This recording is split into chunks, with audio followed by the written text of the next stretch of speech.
চাঁদপুরের ফরিদগঞ্জ আসনে বিএনপির মনোনয়ন পূর্ণ বিবেচনার দাবিতে মশাল মিছিল।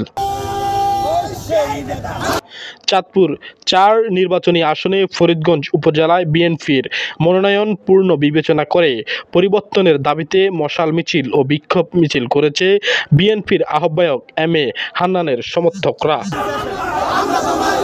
রবিবার ৯ নভেম্বর সন্ধ্যায় ফরিদগঞ্জ পৌর বাস স্ট্যান্ড থেকে মশাল মিছিলটি শুরু করে টিএনটি মোড় হয়ে বাজার প্রদক্ষিণ করে।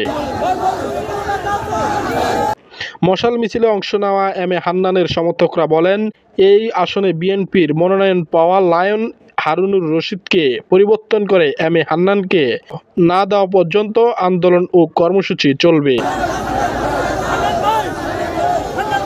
কেন্দ্রীয় বিএনপি যদি পরিবর্তন না করে তাহলে ফরিদগঞ্জ উপজেলা বিএনপি, যুবদল, ছাত্রদল, স্বেচ্ছাসেবক দলের সিদ্ধান্ত মোতাবেক তারা আগামী নির্বাচনে কাজ করবে।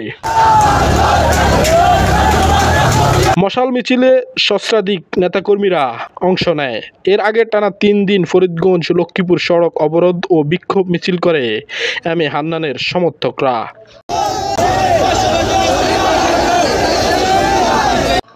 মেহেরা শরীফ, চ্যানেল ৫ নিউজ 24।